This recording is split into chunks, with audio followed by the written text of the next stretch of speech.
부르심에 합당하게 오늘 6번째 시간에 영적 전쟁을 싸우라고 하는 제목으로 말씀을 드리겠습니다. 우리 주변에는 다양한 싸움, 전쟁이 있어요. 경제 전쟁, 언론 싸움, 이념 싸움, 태극기와 촛불, 마약 전쟁, 권력 싸움, 입시 전쟁, 질병과의 싸움, 재산 싸움 등 참으로 다양한, 아마 더 꼽을 수 있겠죠. 여러분들은 최근에 어쩌면 지금 어떤 싸움을, 어떤 전쟁을 치르고 있습니까? 재산 절대로 자식에게 물려주지 말라 하는 책이 2018년 4월에 발간되었습니다. 저자는 노영희 변호사입니다. 한국에서 발간됐는데요. 이 책의 첫 장, first chapter의 타이틀이 뭐냐면 오늘도 싸운다. 여러분, 이제 재산 상속은 이제 부자들만의 전형물이 아니죠. 재산이 많은 사람이나 적은 사람이나 누구나 다 피할 수 없는 숙제가 되는 것이 바로 상속입니다. 우리나라에서는 특별히 창업부자보다 상속부자가 훨씬 더 많기 때문에 이 문제들이 심각하게 벌어지고 있습니다. 상속자끼리 서로 죽기 살기로 싸우다가 재산 다 날려버리고 가족 관계까지 참 끊겨버리는 이런 일이 허다하죠. 그래서 이 책의 서문에 보면 이렇게 기록이 되어 있어요. 재산은 미리 주면 굶어 죽고, 밥만 주면 시달려 죽고, 안 주면 맞아 죽는다. 그런 말이 있습니다. 네. 그 책 말미에 가면 그렇게 시작해서 그 내용을 다 읽고 난 다음에 말미에는 이렇게 써 있어요. 재산은 미리 주면 절세하고, 밥만 주면 공경하려 노력하고, 안 주면 기부와 봉사로 보람있게 살 수 있다. 그러니까 어차피 물려줘야 되는데 어떻게 누구에게 물려주느냐, 그것이 어떤 것이 가장 지혜로운 것이냐, 이런 내용을 담은 책입니다. 하나님께서는 오늘 우리를 세상에서 먼저 부르셔서 우리 또한 피할 수 없는, 그리스도인들이 피할 수 없는 전쟁에 참여하게 하십니다. 그것이 영적 전쟁입니다. 이것은 모든 그리스도인들 누구나 다 피할 수 없는 영적 싸움인데, 먼저 이것이 에베소에서 있었던 것을 기억하면서 우리 파워포인트를 잠깐 보시겠습니다. 바울 당시의 에베소를 소개해 드리는데요. 이게 지도입니다. 바울이 2차 세계 전도 여행을 떠났을 때에 에베소에서 2년 넘게, 그러니까 당시 선교지 중에 가장 오래 머물러서 말씀을 가르친 것이 에베소예요. 그곳에는 이미 그때 2000년 전에 The Library of Celsus라고 하는 엄청난 도서관이 이미 세워져 있었습니다. 어떤 학자들은 여기에 12,000권의 도서가 유치되어 있었다고 하고, 어떤 분들은 아니다, 2만 권이 넘는다, 이렇게 얘기하기도 합니다. 아마 가보신 분들 계실 텐데, 그래서 원형극장이죠. 저런 극장이 2000년 전에 만들어졌는데 그때 벌써 2만 명이 넘게 저기에 들어갈 수 있었습니다. 그런데 중요한 것은 그 에베소에 아데미 신전이라는 것이 있는데, 이것이 유네스코에서 세계 7대 불가사의 중에 하나로 꼽혀 있고, 당시 헬라 세계에서는 가장 큰 건축물이 됐었어요. 그리고 최초로 전체가 완전한 대리석으로 지어놓은 아데미 신전입니다. 이것이 7번 파괴됐었는데, 파괴된 후에 동위치에 그대로 재건되었습니다. 물론 지금은 오래 세월이 지나서 하지만 여전히 가보면 그 아데미 신전을 우리가 볼 수가 있습니다. 그리고 그 유명한 아테네의 파르테논 신전의 4배가 되는 사이즈였어요. 거대하고 웅장하고 참 아름다운 그런 신전으로 세워져 있었습니다. 그 다음 보면 바로 이 신전에 모시고 있는 여신이 아테미스라고 하는 여신인데, 저게 24개가 있는 거예요. 그 풍요와 다산의 여신으로 이렇게 돼 있고, 이 신전에서 제사를 드리는 담당하는 제사장들은 전부 고자들, 그리고 처녀 제사장들을 세워가지고 그것이 소위 말하면 신전의 그러니까 창녀의 역할을 합니다. 그러니까 제사드리러 온 사람들이 다 프리하게 거기서 이 신전 창녀들과 성행위를 했었어요. 그래서 여신 숭배인데 참으로 놀라운, 기묘하고 황홀하지만 광적인 이런 우상 숭배가 진행이 되고 있고, 여기에서 비롯해서 많은 비즈니스가 또 창출이 됩니다. 은장색들이 그 우상을 만들어내고 그것을 팔고 해서 아주 활발한 무역이 이루어졌어요. 그 다음 한번 보실까요? 그런데 바울이 그곳에 가가지고 먼저 회당에 들어가서 복음을 전하다가 쭉 가까이 있는 두란노 서원이라고 가서 복음을 이제 계속 가르치고 전파하는데, 사도행전 19장에 보면은 그때에 아시아 전역으로 그리스도의 복음이, 말씀이 퍼져나갔다, 이렇게 기록이 됩니다. 이와 같이 두란노 서원에서 바울이 계속 매일같이 말씀을 가르쳐요. 우리 같이 읽을까요? 시작. 바울이 그들을 떠나 제자들을 따로 세우고 두란노 서원에서 날마다 강론하니라. 두 해 동안 이같이 하니 아시아에 사는 자는 유대인이나 헬라인이나 다 주의 말씀을 듣더라. 이와 같이 바울이 말씀을 구해서 2년 넘게 전파했어요. 그 다음 한번 보시면, 그런데 그 후에 3차 선교 여행을 마치고 예루살렘에 올라가서 붙잡혔다가 로마로 죄수가 되어 호송을 당합니다. 왜냐하면 본인이 로마 시민권을 가지고 있기 때문에 나는 가이사, 로마 황제 가이사의 법정에서 재판을 받겠다 해가지고 로마로 가서 가택연금 상태에 있는 바울이 거기에서 바로 에베소 교회에 편지를 써보내는 것이 에베소서입니다. 그 마지막 부분에 보면 하나님의 전신갑주를 이와 같이 묘사하면서 그곳에서 자기가 시작할 때뿐만 아니라 계속되고 있는 심각한 영적 싸움을 잘 싸워 나갈 것을 권하고 있는 것이죠. 영적 싸움을 싸우되 하나님의 전신갑주뿐만이 아니라 더 중요한 기도로 하나님의 능력으로 이 영적 싸움을 잘 싸워 나갈 것을 권하고 있죠. 이것이 오늘 우리가 읽은 본문의 내용입니다. 여러분과 저는, 모든 그리스도인들은 바로 이 spiritual warfare, 영적 싸움을 위해 부르심을 받았습니다. 바울은 믿음의 아들 디모데에게 이렇게 얘기해요. 너는 그리스도 예수의 좋은 병사로 나와 함께 고난을 받으라. 자, 왜 우린 영적 싸움을 싸워야 하는가? 오늘 본문 11절 볼까요? 마귀의 간계를 능히 대적하기 위해서.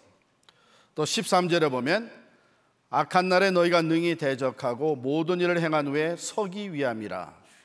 19절에 보니까 나를 위하여 구할 것은 내게 말씀을 주사 나로 입을 열어 복음의 비밀을 담대히 알리게 하옵소서 할 것이니, 20절에도 나로 이 일에 당연히 할 말을 담대하게 하게 하려 하심이라 그랬어요.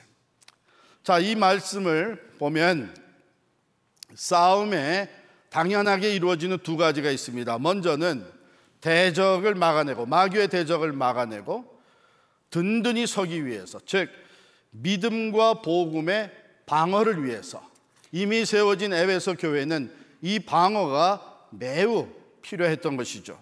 뿐만 아니라 바울이 얘기하기를 복음을 담대하게 전하게 하기 위해서, 복음을 담대히 전하는, 이것은 공격이죠. 오펜스입니다. 공격 위해서. 영적 전쟁은 이와 같이 하나님 나라와 세상 나라 사이의 전쟁입니다.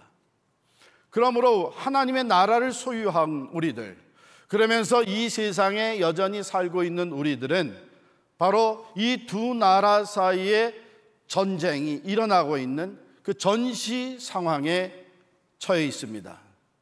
여러분은 이 의식을 가지고 계세요? 여러분, 개인의 삶과 가정과 일터와 우리 자녀들의 삶과 그 모든 삶의 영역이 바로 지금 영적 전쟁이 일어나고 있는 곳이라는 거예요. 여러분, 이 의식을 갖지 못하면 신앙생활에 말할 수 없는 어려움이 다 닥쳐오게 됩니다. 믿음도 잃어버리게 될 수 있고요, 영적 싸움에 패해서 다시 옛사람의 모습으로 돌아갈 수도 있고요. 그러므로 우리가 지금 전시 상황이라고 하는 것을 우리 그리스도인들은 늘 의식하고 살아야 됩니다.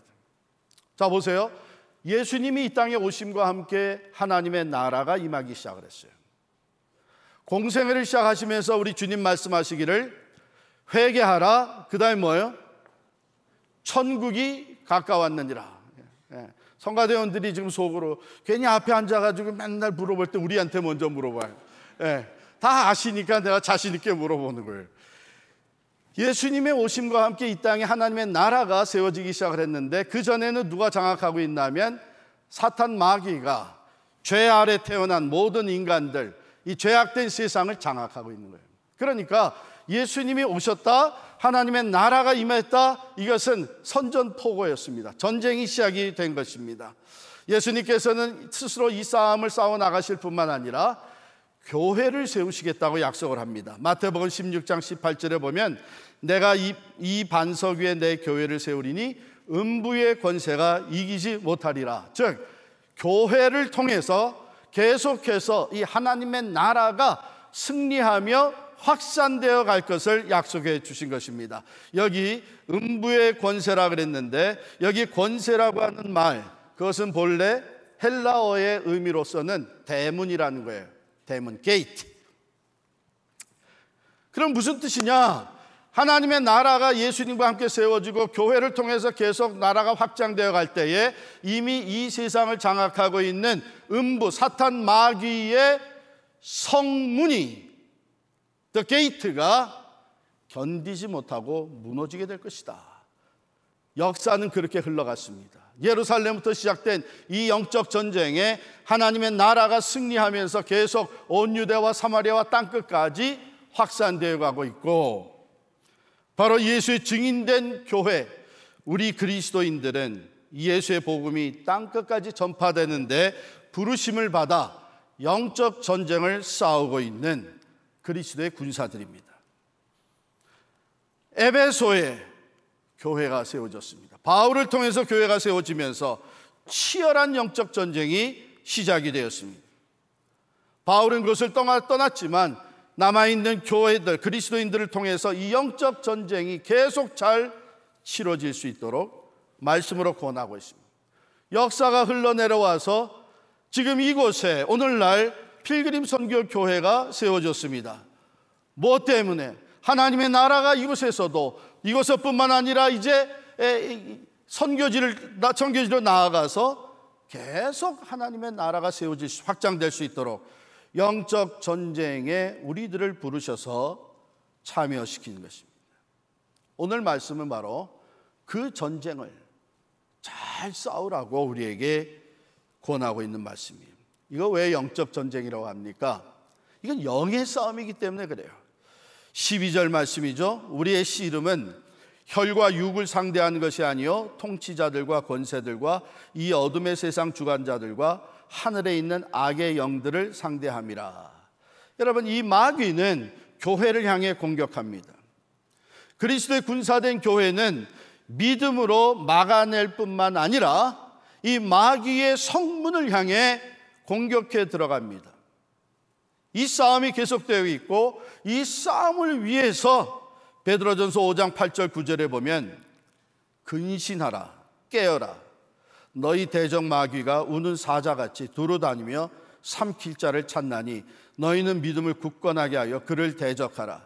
이는 세상에 있는 너희 형제들도 동일한 고난을 당하는 줄을 알미라. 여러분 잘 들으세요. 이 싸움의 그 전선이, 프론트 라인이 저기 선교지, 모슬렘 지역, 거기만 있는 것이 아닙니다. 여러분 가정에 그 전쟁이 일어나고 있는 거예요. 여러분들이, 자녀들이 살아가는 그 삶의 현장에 이 영적 전쟁이, 즉 공중의 권세 잡은 자들, 악한 영들이 그들을 빼앗아가기 위해서, 그들의 믿음을 넘어뜨리기 위해서 침투해 들어오고 있는 거예요. 근신하라, 깨어라. 너희 대적 마귀가 우는 사자같이 두루 다니며 삼킬 자를 찾는다. 여러분, 이 우는 사자는 어떤 사자인지 아세요? 허기진 사자예요. 허기진 사자예요. 배부른 사자는 잠잡니다. 우리가 싸우는 대적은 누구냐? 사람이 아닙니다. 인간이 아닙니다. 정작 대적은 통치자, 권세들, 어둠의 세상 주관자들, 그리고 하늘에 있는 악의 영들이, 이 모든 것들은 사탄 마귀 그 우두머리의 지시를 따라서 믿는 자들을 대적하는 세력을 구성하고 있는 거예요. 혈과 육의 대적은 육체적인 방법으로 물리칠 수 있습니다. 영적 대적들은 영적인 자원이 필요합니다. 인간의 것으로 영적 대적을 이길 수 없기 때문에 오늘 먼저 주시는 말씀이 하나님의 전신 갑주를 취하라 그랬어요. 먼저 진리의 띠입니다. 진리의 띠는 성도가 입는 것으로서 그리스도와 성경을 통해 주신 하나님의 절대적인 진리의 말씀입니다. 예수님께서 요한복음 8장에 말씀하십니다.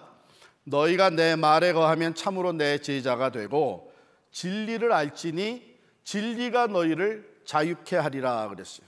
마귀는 사람들이 자유케 되는 것을 원하지 않습니다. 죄와 사망에 얽매여 있는 것을 원합니다. 그러기에 마귀는 오늘 끊임없이 이 절대적인 진리를 향해서 대적하고 있는 것입니다.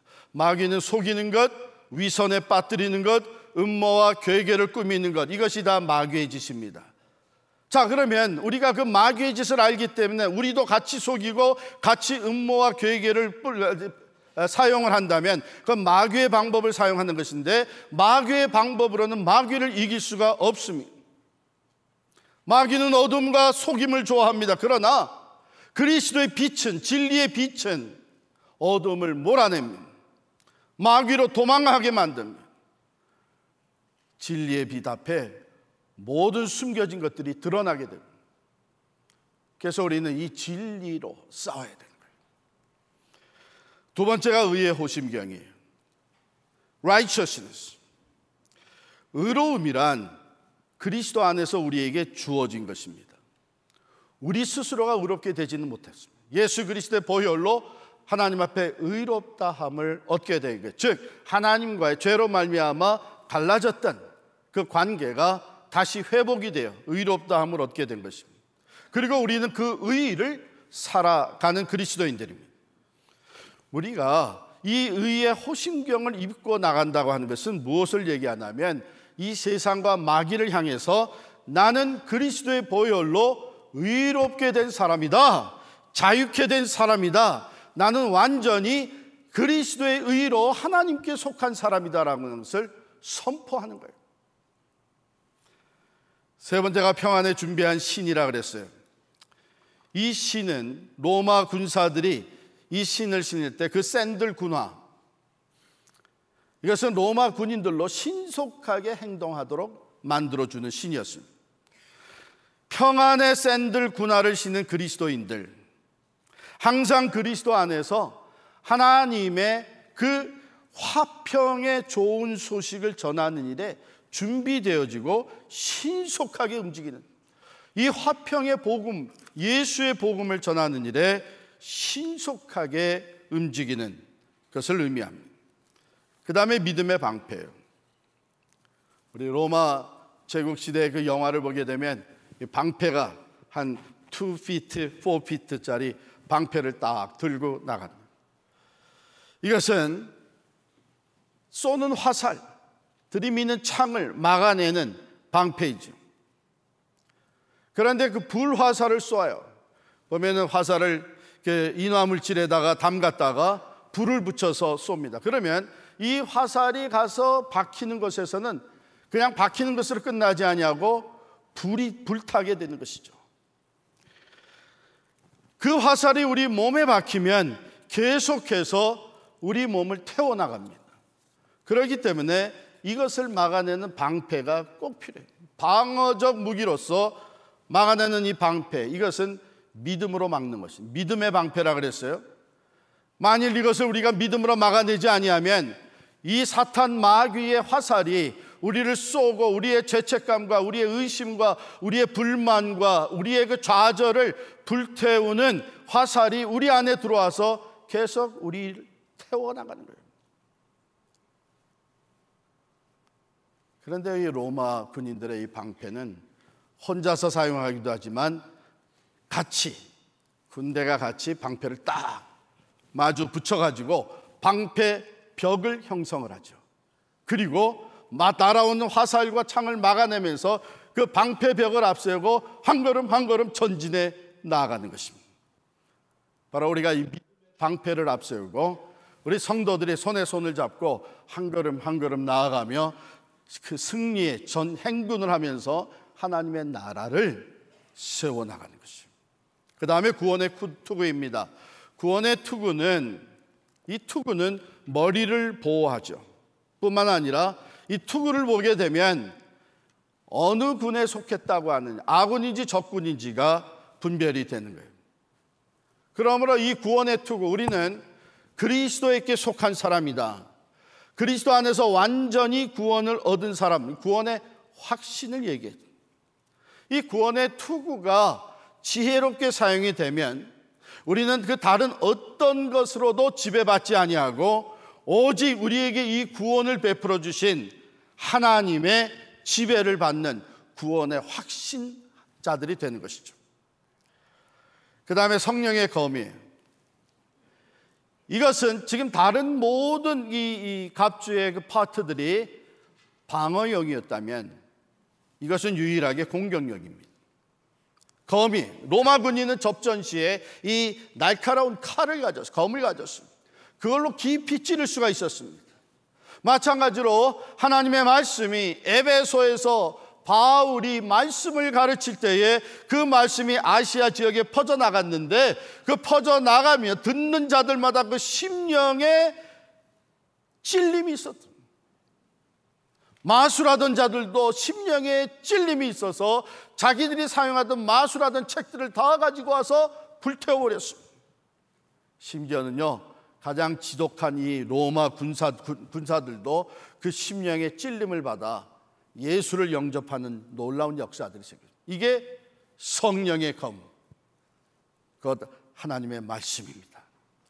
히브리서 4장 12절 보면 좌우의 날선 어떤 검보다도 예리하여 사람의 속사람까지 찌른다고 묘사하고 있습니다. 오순절 성령 강림 후에 베드로 사도가 예루살렘 성벽에 서서 예수 그리스도의 십자가와 부활을 선포합니다. 전파할 때에 수많은 사람들이 그것을 듣고 반응하기를 그들이 마음에 찔렸다, 이렇게 얘기하고 있습니다. 물리적 검은 군사들이 자기 힘을 가지고 사용합니다. 성령의 검, 이 성령의 검 가지고 나가는 자들은 우리의 힘이 아니라 하나님의 능력으로 사용을 합니다. 이것을 잘 사용함으로 우리는 사탄 마귀를 물리칠 수 있다고 하는 것을 예수님께서 먼저 보여주셨어요. 40일 광야에서 금식기도 하실 때에 사탄 마귀가 예수를 시험하였고 예수님은 기록된 바 하나님의 말씀을 가지고 이 모든 시험을 물리치고 승리하셨습니다. 자, 그런데 하나님의 전신갑주를 입으라고 하는 거예요. 부분적으로 말고 the whole package, 전신갑주를 입으라는 거예요. 만일 부분적으로 사용하면 허점이 생깁니다. 약점이 보입니다. 악한 영은 반드시 그 허점을 타고 들어와서 공격을 합니다. 1655년에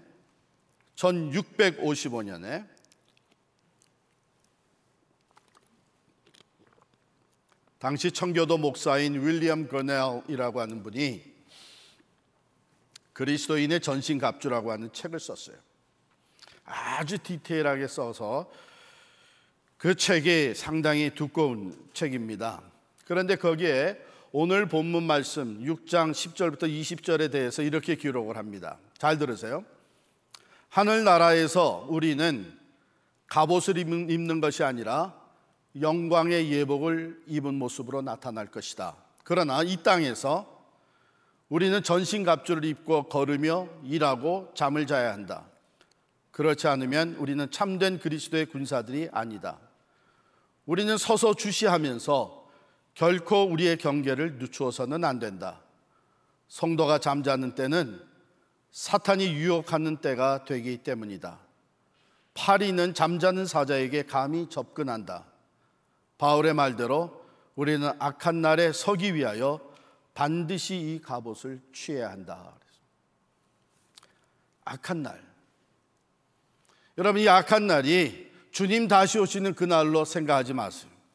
이 악한이라고 번역된 헬라 단어는 포네이로스라고 하는 단어인데, 이것은 우리의 삶에 육체적으로나 또 윤리적으로 악한 모든 것들을 일반적으로 표현하는 단어입니다. 그러므로 악한 날이라고 하는 것은 매일의 삶을 얘기하는 거예요. 우리의 매일의 삶에서 발생하는 윤리적인 압박과 육체적 시험을 얘기하는 거예요. 매일 우리가 이걸 어떻게 대처해 나갈 것인가? 하나님의 사람들은 매일 매 순간 하나님의 전신 갑주를 입고 있어야 됩니다. 그리고 전적으로 하나님의 능력을 힘입어서 매일 이 싸움을 이겨나갈 수가 있는 것이죠. 바울은 마지막 18절부터 20절에 기도하며 싸우라고 얘기를 합니다. 18절 말씀 다 같이 읽겠습니다. 시작. 모든 기도와 간구를 하되 항상 성령 안에서 기도하고 이를 위하여 깨어 구하기를 항상 힘쓰며 여러 성도를 위하여 구하라. 요 간단한 한 절 18절에 기도와 관련된 단어들 보시면 모든 기도, 간구, 성령 안에서 기도, 깨어 구하기를 여러 성도들을 위하여 구하라. 온통 기도로 한 구절이 구성이 됐어요. 왜 이렇게 기도를 강조할까요? 기도가 능력이기 때문에 그렇습니다. 하나님의 전신갑주를 취했지만, 칼을 들었지만 이제 로마 군사가 나가서 싸우려면 파워가 있어야 돼요. 파워가. 우리가 다 하나님의 전신갑주를 입었지만 교리도 있고 신앙 고백도 있고 의롭다함을 얻고 구원의 확신도 가지고 있고 하나님의 말씀도 가지고 있습니다. 그러나 정작 사탄 마귀가 싸움을 걸어올 때에 우리가 넘어지고 패하고 다시 또 좌절하는 이유가 어디 있습니까? 여러분과 제가 신앙생활하면서 다시 허약해지고 실족하고 내가 정말 신앙이 있는 사람답지 못하게 살아가는 이유가 있다면 한 가지예요. 하나님의 전신갑주가 없어서가 아닙니다. 기도 안 하기 때문에 그런 거예요. 기도 안 할 때에 패할 수밖에. 왜? 갖추긴 갖췄지만 힘이 없는 거예요. 하나님의 능력이 함께 할 때에 우리는 이 싸움에서 승리할 수 있는데, 하나님의 능력은 누구와 함께 하느냐? 기도하는 사람에게 주어집니다.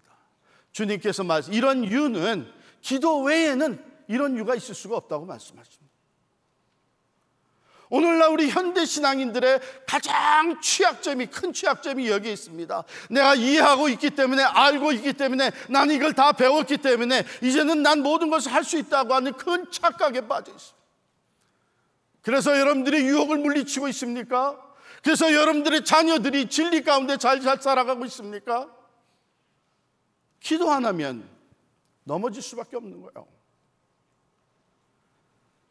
그래서 바울은 18절 한 절에 하나님의 전신갑주를 쭉 설명하고 강하게 요청하는 것이 모든 기도와 간구를 해라.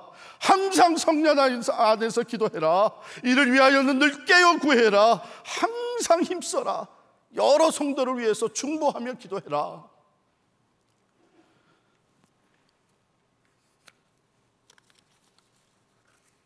특별히 바울은 자기를 위해서 또 기도해 달라고 해요. 19절 20절 같이 읽겠습니다. 또 나를 위하여 구할 것은 내게 말씀을 주사 나로 입을 열어 복음의 비밀을 담대히 알리게 하옵소서 할 것이니 이 일을 위하여 내가 쇠사슬에 매인 사신이 된 것은 나로 이 일에 당연히 할 말을 담대히 하게 하려 하심이라. 이게 무슨 말이에요? 나를 위해서 기도해 달라는 말인데 도대체 이게 무슨 의미예요? 바울은 지금 내가 비록 감옥에 갇혔어도 또 그것이 예수의 복음을 전하다가 내가 이렇게 어려운 고통과 시련을 당하게 됐어도 내 삶의 우선순위는 여전히 복음을 전하는 것이라는 거예요. 예수의 산 증인되는 것이 변함없는 우선순위라고 하는 것입니다. 그것이 영적 전쟁의 이유와 목적이 되기 때문에 내가 자유인이었으나 갇힌 자가 되었으나 이것은 변하지 않는다는 겁니다. 여기 20절에 보면 바울이 자기 자신을 뭐라고 소개하냐면 내가 쇠사슬에 매인 사신이 된 것은 이렇게 소개합니다. 내가 쇠사슬에 매인 죄인이 된 것은 이렇게 얘기하지 않아요. 만약에 내가 쇠사슬에 매인 죄인이었다면 너희는 나를 위해서 기도하기를 빨리 내가 이 죄에서 풀려나기, 오해가 풀리고 이 쇠사슬에서 풀려나기를 위해서 기도해달라 이렇게 요청했을 거예요. 그러나 나는 쇠사슬에 매인 사신이다. 즉 쇠사슬에 매여 있지만 나는 여전히 그리스도의 사신이다. 나의 정체는 여전히 그리스도의 사신으로서 내가 여기서도 해야 되는 최우선순위의 삶은 복음을 전하는 것이다. 예수의 산 증인이 되는 것이다. 그러니 나를 위해서 기도하기를 내가 여기서도 담대하게 내가 할 말을 하게 할 수 있도록 나를 위해서 기도해 달라. 사랑하는 성도 여러분, 우리의 삶도 형편과 사정이 달라집니다. 때로는 어려운 상황에 놓이기도 합니다. 그러나 기억해야 될 것은 여전히 우리는 그리스도인이요 예수의 사람들이요 그리스도의 복음을 위해 먼저 부름받은 그리스도의 군사, 그리스도의 몸된 교회입니다. 우리가 이 땅에 존재하는 것은 바로 이 영적 전쟁을 끝까지 싸우기 위해서 존재하는 것입니다. 신학자 C.S. 루이스가 악마의 편지라고 하는 책을 썼고 거기에 보면 이런 얘기가 나옵니다. 영국의 어떤 신사가 일주일이면 그 일주일에 하루 한 번은 꼭 도서관에 가서 책을 읽는 습관을 가지고 있는 거예요. 하루는 그가 습관을 따라서 도서관에 가서 책을 고르는데 종교 서적이 눈에 들어왔습니다. 그때 이 신사의 마음에 내가 하나님에 대해서 더 알아야 되겠다. 호기심이 생겼어요. 하나님은 어떤 분이신가? 하나님과 나와는 어떤 관계가 있을까? 이런 생각을 하고 있을 때 그의 마음속에 사탄이 찾아옵니다. 속삭입니다. 그런 골치 아픈 생각은 무엇 때문에 해? 점심시간 다 됐는데 점심부터 먹고 보지. 이 신사가 일어나서 조금 전에 있었던 생각은 억제하고 점심을 먹으러 갑니다. 점심을 먹으면서 또 그 생각이 떠올라요.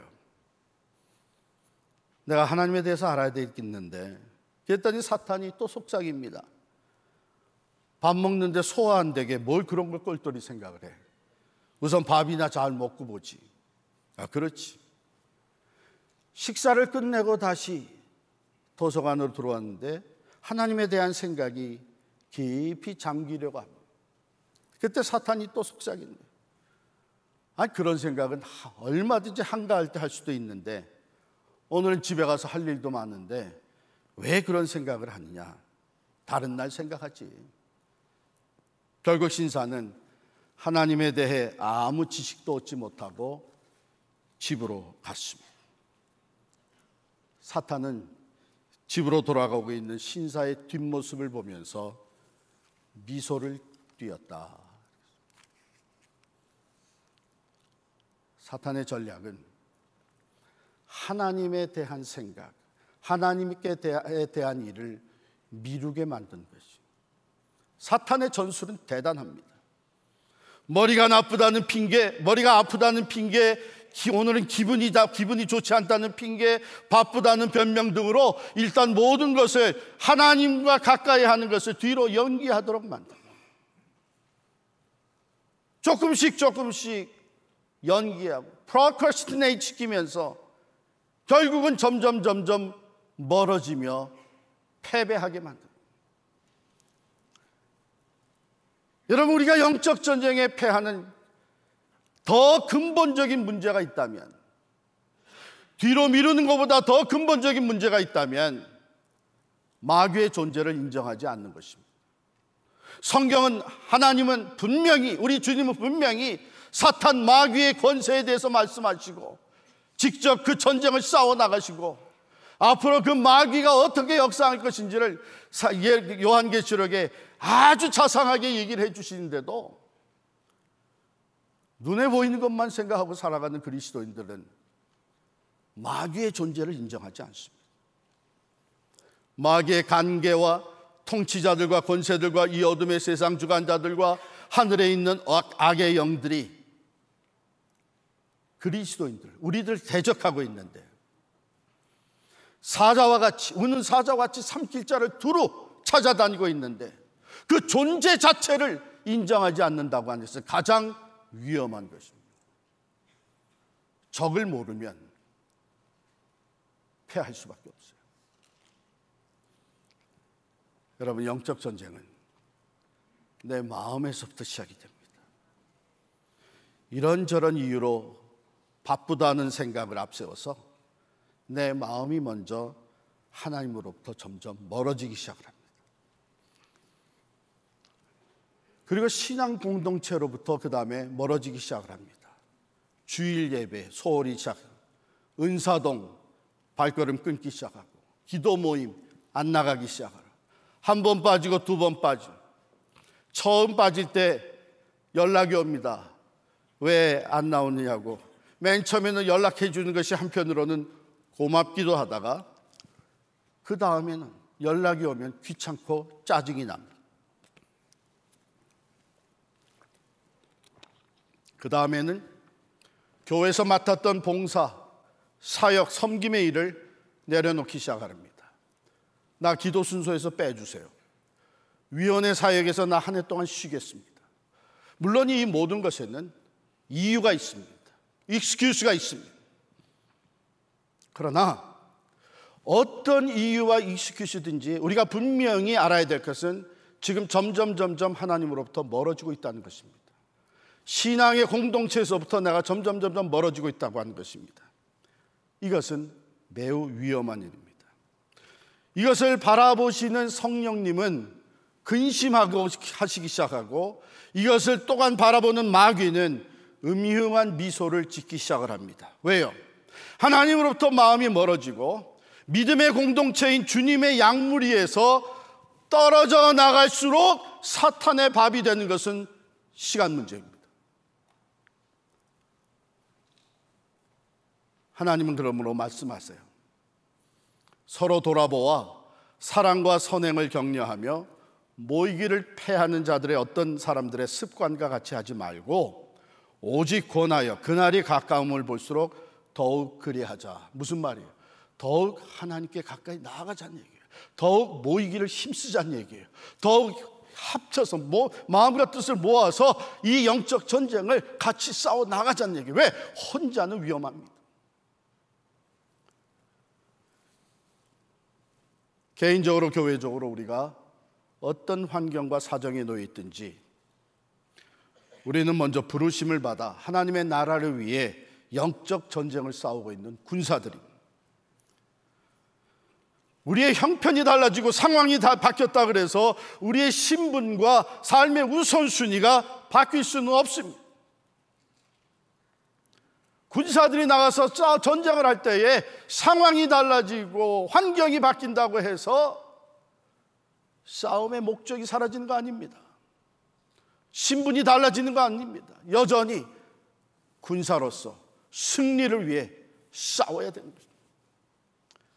우리 주님 말씀하십니다. 그러므로 너희는 가서 모든 족속으로 제자를 삼아 아버지와 아들과 성령의 이름으로 세례를 주고 내가 너에게 분부한 모든 것을 가르쳐 지키게 하라. 여기에 상황적인 조건이 들어가 있는 건 하나도 없습니다. 너 형편이 좋으면 이 일을 해라는 얘기가 아니에요. 형편이 좋건 나쁘건 간에 이것은 지상 대명령으로 우리의 대장 되시는 예수 그리스도께서 선포하신 것입니다. 우선적으로 따라야 될 명령입니다. 이것을 아는 사탄 마귀는 어떻게 해서든지 우리의 이 삶의 우선순위를 바꿔놓으려고 하죠.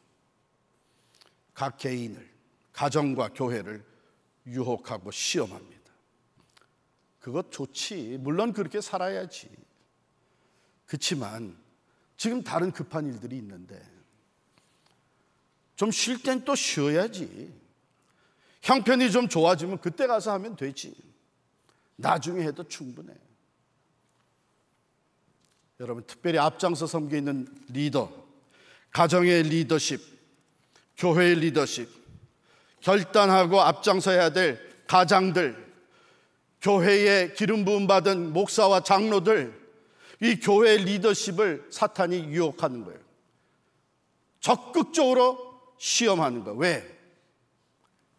그 리더십이 나태해지면, 그 리더십이 느슨해지면 그 결정을 따르는 모든 사람들, 모든 가족들, 교인들이 다 그 영향을 받기 때문에. 그러므로 리더십이 이런 유혹과 시험에 빠지면 큰일 납니다. 나뿐만이 아니라 나를 따르는 모든 사람들이 영적 전쟁에 패하는 결과가 나타날 수밖에 없습니다. 오늘 가정의 리더들이, 교회의 리더십이 먼저 하나님의 전신갑주를 취할 수 있기를 바랍니다. 늘 깨어 기도할 수 있기를 바랍니다. 어떤 형편과 사정에도 변함없이 하나님의 나라를 위해 담대하게 나아가는 선교적 교회, 선교적 삶으로 이끌고 나아가십시다. 우리의 대장 되시는 예수의 명령에 순종하며 앞장서 기도하고 영적 전쟁을 싸워 나아갈 때에 내 가족들도, 우리를 따르는 교인들도 힘차게 영적 전쟁을 싸워 나가며 지역사회와 땅끝까지 하나님의 나라를 확장시켜 나갈 수 있게 되는 것입니다. 사랑하는 성도 여러분, 우리 모두가 기도하며 성령의 지배를 받고 그의 능력으로 마귀를 대적하십시다. 담대히 앞을 향해 전진해 나아가십시다. 예수의 이름을 앞세우고 나아가면 승리합니다. 하늘과 땅의 권세를 가지신, 사망 권세를 이기고 부활하신 주님께서 약속하셨기 때문입니다. 볼지어다 내가 세상 끝날까지 너희와 항상 함께 있으리라. 할렐루야. 기도하겠습니다.